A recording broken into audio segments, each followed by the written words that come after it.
रात के 10 बजे हमारी लाइट ख़राब हो गई थी और जब बिल्कुल नींद नहीं आई तो हम लोग ना ऊपर ही आ गए थे, छत पे ही सब लोग यहीं पर लेट गए थे क्योंकि गर्मी बहुत ज़्यादा हो रही है। सांस भी मतलब ऐसा लग रहा है कि निकल जाएंगे। तो बहुत ज़बरदस्त वाली इस समय गर्मी पड़ रही है और इतनी गर्मी में घर का इन्वर्टर डाउन हो जाए या घर की लाइट ख़राब हो जाए तो आप सब समझ ही सकते हैं कि बंदे की कैसी हालत होगी। तो फ्रेंड मॉर्निंग के बजे हैं 4:30 और मैं उठ गई थी क्योंकि रात भर घर में किसी को नींद नहीं आई, सब जागते ही रहे। ले मैं तो पड़ी रही बस आंख बंद करके चुन्नी लपेट के, क्योंकि मेरे से रात भर जागा नहीं जाता और सुबह फिर मुझे बहुत दिक्कत होती है उठने में, घर के काम करने। फिर मेरे सर में, पैरों में, हाथों में, गर्दन में सब में पेन शुरू हो जाता है। तो इसीलिए मैं तो मुंह पे चुन्नी लपेट के लेट गई थी और तो मैं उठ गई हूँ। तो लगते हैं अपने घर के कामों में।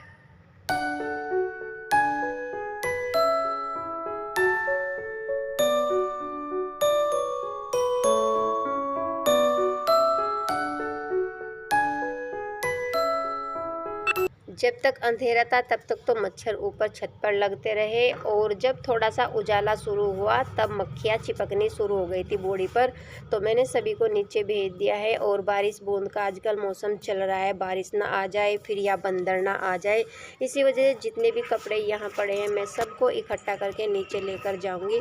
थोड़ा सा भगवान जी का नाम मैंने लिया, उसके बाद भगवान जी से प्रार्थना की और उसके बाद थोड़ी सी एक्सरसाइज की और उसके बाद मैंने सोचा क्यों ना आज के लिए एक छोटा सा बाबू की याद के लिए एक व्लॉग बना लूँ। बाबू जब बड़े होंगे तो देखा करेंगे कि मम्मी ने उनके लिए क्या कुछ किया, क्या कुछ नहीं किया।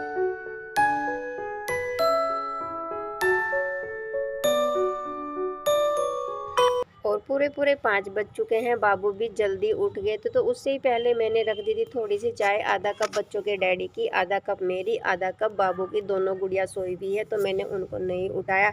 बाबू को चाय दी, आधा कप उनके डैडी को दी। उसके बाद मैं आ गई थी हाथ मुँह धोकर मंदिर में। भगवान जी सोए हुए थे, उनको मुझे उठाना था। मंदिर की लाइट खोल के मैंने भगवान जी को बैठा दिया है और बस भगवान जी के आगे हाथ जोड़े और फटाफट से झाड़ू लगाकर मैं चली गई थी फिर नहाने के लिए। रात ही मैंने आलू को भी बॉयल करके रख दिया था क्योंकि मुझे बाबू के लिए बनाने थे आलू के पराठे, क्योंकि बाबू आज कहीं जाने वाले हैं। तो 7 बजे तक घर के बहुत सारे काम मुझे करने थे, जैसे कि झाड़ू भी लगानी थी, मुझे पूजा भी करनी थी, गौ माता की रोटी भी बनानी थी, कान्हा जी को भी नहलाना था, कान्हा जी का भी नाश्ता बनाना था। फिर उसके बाद गाय को रोटी पहुँचाकर बाबू को नाश्ता देना। तो वही था कि इतने सारे मेरे दिमाग में काम चल रहे थे। सुबह 7 बजे तक मुझे सारा कंप्लीट करना था। तो फ्रेंड्स मैं फटाफट झाड़ू लगाई, फिर मैं नहाई और बस ज़्यादा मेकअप मैं नहीं करती हूँ, बस थोड़ा सा मुझे कोल्ड क्रीम लगानी होती है और सिंदूर, लिपस्टिक मैं ज़्यादा इतना ज़रूरी नहीं समझती सुबह सुबह लगाना, कि सुबह सुबह मॉर्निंग में ही उठते सार होठ लाल कर लो, मुझे बिल्कुल अच्छा नहीं लगता।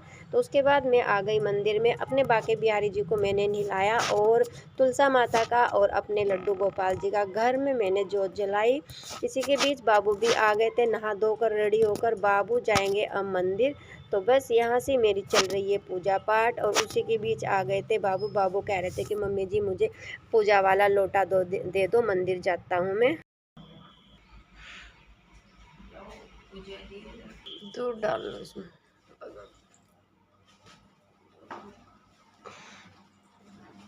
दूध का भिगोना दे।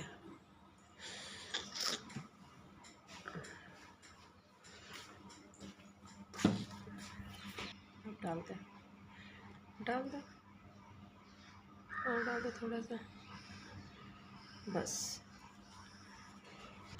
तो फ्रेंड्स बाबू चले गए मंदिर, देखिए ये जा रहे। आप लोगों ने मेरी आवाज़ सुनी, मुझे बिल्कुल भी आवाज़ नहीं निकल रही थी, लेकिन एक माँ हूँ, घर की बहुत सारी जिम्मेदारी, कोई मुझे समझे लेकिन ना समझे। हम लेडीज़ों के ऊपर इतनी सारी जिम्मेदारी होती है, पति की, घर की, परिवार की, बच्चों की। तो चारों तरफ से हम लेडीज़ घिरी भी होती है और रात भर की सभी लोग जागे हुए हैं, ये नहीं कहूँगी हमारी फैमिली में से सभी जागे हुए हैं। मेरी सास भी, नीचे जेठ भी मेरे और हम पाँचों भी, इनके डैडी, बच्चों के तीनों बच्चे में भी। और मेरी आवाज़ मुंह से बिल्कुल नहीं निकल रही थी क्योंकि सर में बहुत ज़्यादा दर्द हो रहा था। और बस मैंने केवल 2 ही आलू यहाँ पर वो छीले हैं और उन्हीं में थोड़ा सा मिर्च मसाला डाला है मैंने। बाकी आलू में बाद में आलू की पिट्ठी बनाऊंगी, क्योंकि अभी बाबू के लिए जल्दी है तो सारी पिट्ठी बनाने में थोड़ा सा समय लग जाएगा। 6 भी बज चुके हैं। तो बस 2 आलू मैंने फटाफट से छीले, आधी हरी मिर्च डाली और थोड़ा सा पिसा हुआ धनिया पाउडर, जीरा पाउडर और लाल मिर्च तो नहीं डाली थी, नमक स्वाद अनुसार और बस थोड़ा सा चाट मसाला। उसी के बीच में मैं फटाफट से पिट्ठी तैयार करके बाबू को कराऊंगी नाश्ता, क्योंकि नहाने के बाद ना बाबू को भूख लग जाती है, चाहे समय कोई भी हो मॉर्निंग का, लेकिन जैसे ही बाबू नहा लेते हैं तो उन्होंने फिर भूख लग जाती है। तो फिर वो बोल रहे थे कि मम्मी जी बस फटाफट बना लो, मुझे ना भूख लग गई है।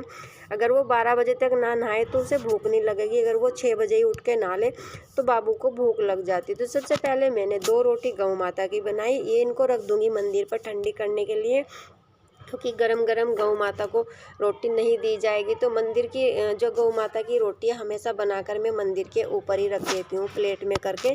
तो चलो फ्रेंड फटाफट से ब्लॉग पर बने रहना। बाबू आज कहाँ जाने वाले हैं।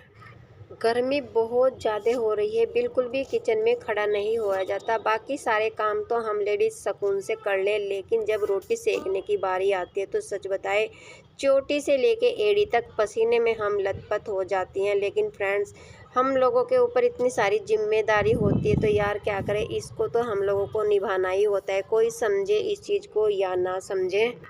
रोटी हो गई थी ठंडी, क्योंकि पंखा तो नहीं चल रहा था, बस ऐसे ही हो गई। और ये मैंने दी बाबू को, बाबू गए गौ माता को जिमाने के लिए, मंदिर से ये आ गए। हाँ आजा जल्दी। किन की देखा आगा निशु और की दे सड़क पार करके चल चल आजा जिसकी देखा। और जो हमारे घर के सामने गौ माता थी उसको मतलब इन्होंने बेच दिया या कहीं छोड़ दिया पता नहीं हमें, लेकिन आजकल हमारे घर के सामने जो गौ माता थी वो नहीं है। आलू के पराठे बनने हो गए हैं शुरू और बाबू नाश्ता कर रहे हैं यहाँ से। 7 बजे इन्वर्टर अब डाउन हो गया, देखो अब हो गया अंधेरा। बाबू का तो काम हो गया नाश्ते का, बाकी अंधेरा हो गया। गर्मी बहुत ज़्यादा हो रही है 3-4 दिन से,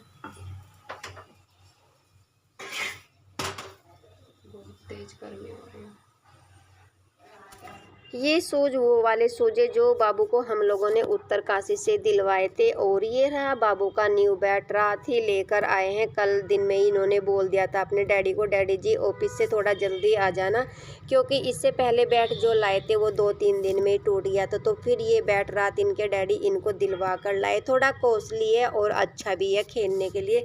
तो बाबू बिल्कुल 7 बजे तक नहा धोकर पूजा पाठ करके गौ माता को जिमा कर एकदम हो गए हैं फ्री। और बस अब जब मैंने अपने बाबू का किया टीका, और आज बाबू का ट्रायल मैच है, बाबू जा रहे हैं खेलने के लिए। और यहाँ पर मेरा भतीजा भी है, दोनों भाई हैं ये, और थोड़ा सा दूर भी जाना है, आधा पौन घंटे का रास्ता है, तो इसीलिए 8:30 तक वहाँ पहुँचना है। और बस मैंने टीका किया दोनों भाइयों का और दही शक्कर खिलाकर मैंने इन लोगों को विदा किया। बस भगवान जी इन लोगों को तरक्की दे और क्रिकेट में फर्स्ट आए। बस मैं तो एक माँ हूँ, दिल से यही चाहती हूँ कि बच्चे हमेशा तरक्की करें अपनी लाइफ में, हर बुरी नज़र से हर बुराई से इनको बचाए। अमन को भेज रहे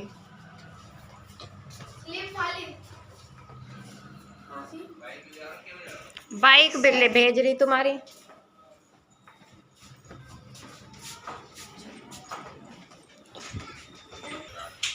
बाबू ने सभी के पाँव छुए, सभी का आशीर्वाद दिया। बस मेरे लड्डू गोपाल जी मेरे बच्चों पर अपनी दया बनाए रखना। और इधर से तो ये ताऊ का बेटा जा रहा है, उधर से ये लोग आ जाएंगे। मेरी बात हो गई थी, जो पड़ोस का लड़का है वो छोड़ देगा घर तक इनको, ठीक है। बाय।